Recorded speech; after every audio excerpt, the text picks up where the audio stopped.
एक नई नवेली दुल्हन शादी करके अपने पति के घर आ जाती है। उसे नहीं पता होता कि उसके जीवन की शुरुआत कैसे होगी। जैसे ही वो अपने खुद के घर में प्रवेश करती है तो पता चलता है कि ये घर किराए का घर है, उसका खुद का अपना घर भी नहीं है। उसके बाद वो अपने पति के साथ मेहनत मजदूरी करती है और अपने जीवन को आगे बढ़ाने लगती है। लगभग 5 साल का समय बीत जाता है और इन्हीं 5 साल के अंतराल में उनको 2 बच्चे हो जाते हैं। दोस्तों, जैसे ही 6वीं साल में प्रवेश किया जाता है, जो इसके पति होते हैं, अचानक ही बीमारी के चलते हुए उनकी मौत हो जाती है। अब तो इस महिला के ऊपर दुखों का पहाड़ यानी कि टूट ही चुका होता है। अब वो हर तरह से टूट जाती है। जो अड़ोसी-पड़ोसी होते हैं, समाज के लोग होते हैं, उसे ताने भी मारने लगते हैं। कुछ लोग उससे कहने लगते हैं कि तू अब इस जवानी को कैसे सँभालेगी? तू क्यों ना अब दूसरी शादी कर ले, इन बच्चों को अपने साथ रख ले। के ऊपर पहाड़ तब उस समय और बड़ा टूट जाता है। जो इसका मकान मालिक होता है, वो भी इसे घर से निकाल देता है और कहने लगता है कि तेरे पास अब पैसे देने को नहीं है, तू कहाँ से पैसा देगी? इसलिए मैं तुझे कमरा नहीं दे सकता। दोस्तों, ये अपने 2 बच्चों को लेकर दर-बदर की ठोकरें खाने लगती है और ठोकरें खाते-खाते एक महिला के घर पर पहुँच जाती है। वहाँ पर एक बच्ची जो होती है, उसकी देख-रेख किसको करनी होती है, उस बच्ची की भी देख-रेख किया करती, उसके लिए खाना बनाती, घर के बर्तन साफ किया करती और अपने बच्चों को भी पढ़ाया करती। फिर ये बच्चे भी जवान हो जाते हैं। जवान होने के बाद इन बच्चों की शादी भी कर दी जाती है, लेकिन यहाँ पर अब ये औरत बूढ़ी हो चुकी होती है और इसके जीवन में और बहुत बड़ा पहाड़ टूटने वाला होता है। दोस्तों, जब ये पहाड़ टूटता है, तो बूढ़ी औरत एकदम से टूट कर रह जाती है और वो पूरे जीवन को याद करने लगती है। दोस्तों, क्या हुआ था बुढ़ापे में इस बूढ़ी औरत के साथ में? अगर आप भी पूरा मामला जानना चाहते हैं, तो वीडियो को ज़रा-सा भी स्किप ना करें। आइए दोस्तों, जानते हैं पूरा मामला क्या था। नमस्कार, जय हिंद। आप देख रहे हैं एपीएच न्यूज़ राहुल रावत के साथ। तो दोस्तों, आज की जो हकीकत की घटना आपको बताने जा रहा हूँ, ये महाराष्ट्र प्रदेश की है। यहाँ पर एक नई नवेली दुल्हन जिसका नाम शिल्पा होता है, जो अपने पति राजेश के साथ शादी करके घर में आ जाती है और आने के बाद उसे पता चलता है कि इसका तो घर अपना है ही नहीं, ये तो किराए के घर पर रहा करता है। लेकिन यहाँ पर भी वो संतुष्ट रहती है कि ठीक है, कोई बात नहीं, मेरा पति किराए के घर पर रहता है तो कोई दिक्कत नहीं है, हम दोनों कमाएँगे और एक खुद का अपना घर बनाएँगे। इसी तरह के ख़्यालों को लेकर वो आगे की तरफ बढ़ने लगती है। लगभग शादी को 5 साल बीत जाते हैं। इन 5 सालों में वो इतना पैसा नहीं कमा पाते जिससे कि वो अपना घर बना सकें। लेकिन जैसे ही 6वीं साल आती है, इसके पति राजेश की मौत हो जाती है, जिसकी वजह से मानो इसके ऊपर बहुत बड़ा पहाड़ टूट चुका हो और टूटना भी क्यों नहीं, जो इसका जीवन का एक मात्र सहारा होता है, वही इसका साथ छोड़कर चला जाता है। अब नन्हे-मुन्ने 2 बच्चे इसके पास रह जाते हैं।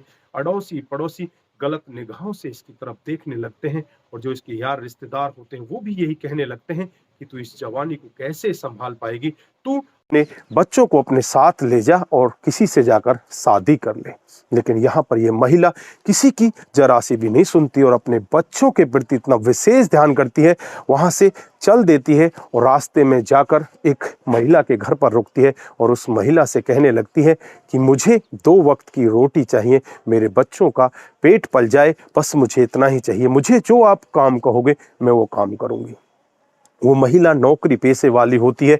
वो शिल्पा को अपने घर पर शरण दे देती है। वहीं पर शिल्पा रहने लगती है, अपने 2 बच्चों के साथ वहीं पर रहती, उसके घर का कामकाज किया करती। उसकी एक बेटी होती है, उसकी बेटी की देखरेख किया करती, उसके कपड़े साफ करती, उसे खाना खिलाती। क्योंकि जो ये पति पत्नी होते हैं, दोनों कामकाज वाले होते हैं, वो अपने कामकाज के लिए, नौकरी के लिए बाहर निकल जाया करते। घर पर यही लोग रहते। धीरे धीरे करके उसे इसी तरह से पालती रहती। यहाँ पर अपने बच्चों को भी इसी तरह से बड़ा करती रहती है। सरकारी स्कूलों में उनको पढ़ाती है और धीरे धीरे करके आज ये बच्चे बड़े हो जाते हैं। बड़े होने के बाद अब दोनों के दोनों बच्चों की नौकरी लग जाती है। माँ को बहुत ज़्यादा खुशी होती है कि अब शायद तेरे अच्छे दिन आने वाले हैं। उसके बाद दोनों बच्चे पैसा कमाने लगते हैं और इतना सारा पैसा कमाते हैं कि वो खुद अपना घर बना लेते हैं। आज वो बूढ़ी औरत हो जाती है, जो महिला जवान शादी करके आई थी और उस समय वो अपने छोटे छोटे बच्चों का गुजारा करते हुए आज यहाँ तक पहुँच जाती है। अब उस बूढ़ी औरत की आंखों में आंसू जो होते हैं वो खुशी के होते हैं, अपने पति को याद करने लगती है और मन ही मन सोचने लगती है कि आज अगर आप जिंदा होते तो बहुत ही ज्यादा खुश होते। लेकिन यहाँ पर अब इस बूढ़ी औरत की खुशी ज्यादा दिन टिकने वाली नहीं थी, भगवान को कुछ और ही मंजूर था। फिर इस बूढ़ी औरत के मन में ऐसा ख्याल आता है कि क्यों ना अब इन दोनों बच्चों की शादी कर दी जाए। फिर उन दोनों बच्चों की शादी कर दी जाती है। दो खूबसूरत दुल्हनें घर में आ जाती हैं और घर में दुल्हन आने के बाद बड़े अच्छे से इनका परिवार चलने लगता है। उनको भी बच्चे हो जाते हैं, बड़ी वाली को 2 लड़के हो जाते हैं, छोटी वाली को 1 लड़का हो जाता है। अब धीरे धीरे उम्र भी बढ़ती जा रही थी। अब इस बूढ़ी औरत की उम्र 70 साल हो जाती है। अब ये बूढ़ी औरत ज़्यादातर चल फिर भी नहीं पाती। फिर इसे एक कमरा दे दिया जाता है, एक कोने के अंदर एक कमरे में इस बूढ़ी औरत को डाल दिया जाता है। अब ये कहने का मतलब यही है कि वाकई में ही उस बूढ़ी औरत को अलग थलग कर दिया जाता है। बेटे तो कमाने के लिए बाहर चले जाते, जो बहुएं होती पीछे से इस बूढ़ी औरत को जो भी घर का बचा कुचा सामान होता उसे लाकर दे दिया करती। ये बूढ़ी औरत वहां पर तरसती रहती और सोचती रहती कि मैं अपने बेटों को किस तरह से बताऊं, कहीं ऐसा ना हो बेटे भी मुझ पर गुस्सा करें। वो बूढ़ी औरत सोचते सोचते मन ही मन का सोचती रहती है। लेकिन इसकी जो छोटे वाले बेटे की बहू होती है, उसका एक लड़का होता है जिसकी उम्र 6-7 साल होती है। वो अपनी दादी के पास जाता और जो भी घर के अंदर अच्छे अच्छे पकवान बनते या कोई अच्छा सामान आता उसे ले जाकर दादी को दे दिया करता। इसी तरह से कामकाज चल रहा होता है। एक दिन का वाक्य होता है, जो उस लड़के की माँ होती है वो ये सब देख लेती है कि ये तो अपनी दादी को इस तरह से सामान देकर आता है। वो उसे पकड़ती है, उसका कान पकड़कर घर के अंदर खींच कर ले जाती है और उससे कहने लगती है कि खबरदार, आज तो तूने अपनी माँ को ये सामान दे दिया, लेकिन आज के बाद दोबारा तू उसके पास गया तो मुझसे बुरा कोई नहीं होगा। वो लड़का डर जाता है, लेकिन वो रुकता नहीं है। वो अपनी दादी माँ के पास लगातार जाता रहता है, लेकिन सामान यहाँ पर कम कर दिया जाता है। उस बूढ़ी औरत को वही सामान दिया जाता है जिसको समझो कि घर वाले बचा कुचा कर उसको बस नष्ट होने वाला होता है, वही सामान उसको दिया जाता है जो खराब होने की कगार में होता है। अब ये बूढ़ी औरत सोचती रहती है करे तो क्या करे, लेकिन अब इसके जीवन में एक और बड़ा बदलाव आने वाला होता है। वो ना तो बूढ़ी औरत जानती है, ना कोई और जानने वाला होता है। दोस्तों, जिस लड़की को ये पाल पोस कर बड़ी करके आई थी, वो लड़की भी इसे अपनी माँ का दर्जा देती है। वो भी इसे अपनी माँ ही समझा करती है। वो लड़की आज एक जिले की कलेक्टर बन जाती है। अब उस लड़की को भी याद आती है कि उस बूढ़ी औरत से मिला जाए। फिर उस बूढ़ी औरत के बारे में वो पता करती है तो उसे पता चलता है कि उसके साथ में तो बहुत बड़ा अन्याय हो रहा है। उसके बेटे की बहू उसके साथ में इतना गलत काम कर रही है। अब बिना के हुए अपनी एक टीम लेकर सीधे के सीधे उनके घर पहुंचती है। उसके साथ कई पुलिस की गाड़ियां होती हैं और खुद बहुत बड़ी गाड़ी में जब उस घर के सामने रुकती है तो जो घर की औरतें होती हैं उनकी आंखें फटी की फटी रह जाती हैं कि आखिरकार हो क्या गया, यहाँ पर इतनी बड़ी ऑफिसर कैसे आ गई। वो सीधे घर के अंदर जाती है और उस बूढ़ी औरत के बारे में पूछती है। वो महिलाएं कहने लगती हैं कि वो तो हमारी सासू माँ है, आप हमें बताइए उनसे क्या काम है। फिर वो लड़की उनसे कहने लगती है कि मुझे तुम जैसी औरतों से काम नहीं है। जिस औरत ने तुम्हारे पतियों को पाल पोस कर इतना बड़ा किया, अपने पति की मौत के बाद भी सारा कुछ अपने बच्चों पर न्यौछावर कर दिया, तुमने उसी बूढ़ी औरत को एक कोने में पटक कर रखा हुआ है। तुमसे बुरी औरत तो इस जहां में हो ही नहीं सकती।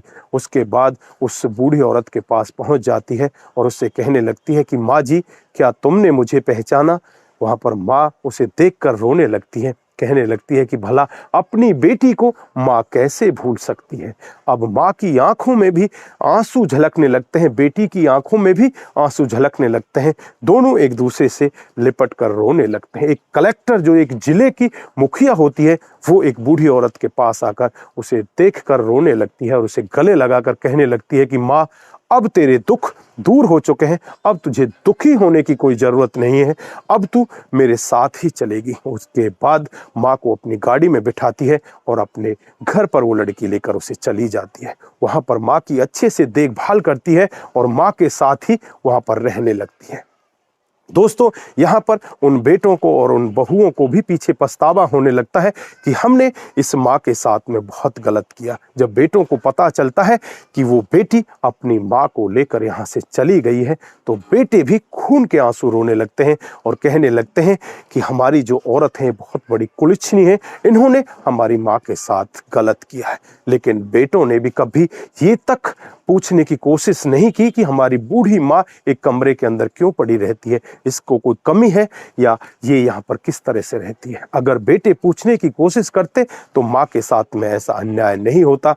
वो माँ जिसने 5 साल जब इन बच्चों की उम्र भी नहीं हुई तभी इसके पति का देहांत हो गया था, उसके बाद ना तो इसने कभी भी अपनी ख्वाहिश आगे रखी, ना ही कभी ये सोचा कि मैं जवान हूं, मैं शादी कर लूं, लेकिन उसने सब कुछ इन बच्चों के लिए ही अपना अंदर ही दफन कर लिया और उसके बाद वही बच्चे इस माँ के साथ में ऐसा गलत काम करते हैं। तो दोस्तों, ऐसे बच्चों के बारे में आपकी क्या राय है, आप क्या कहना चाहते हो?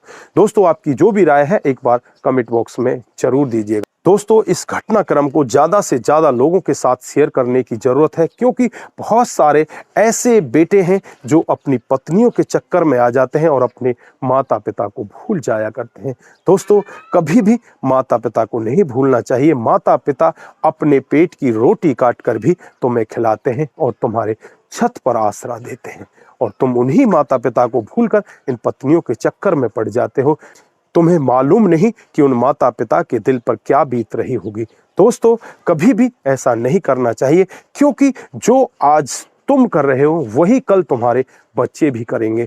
ये प्रकृति का नियम है, जैसा आप बीज डालोगे ऐसी ही आप फसल उगाओगे। अगर आप अपने माता पिता के साथ गंदा काम करते हो, माता पिता को इस तरह से रोड पर छोड़ देते हो, इस तरह से उन्हें अनाथ आश्रम में छोड़ देते हो, तो कल को तुम भी वहीं जाने के लिए तैयार रहना। ये कड़वा सत्य है लेकिन हकीकत है।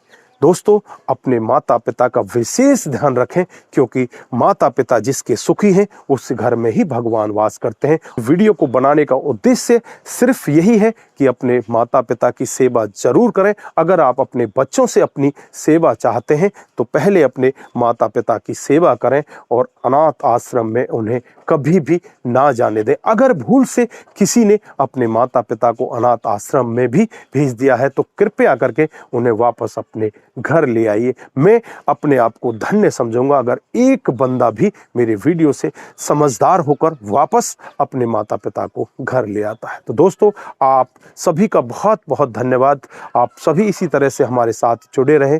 नमस्कार, जय हिंद,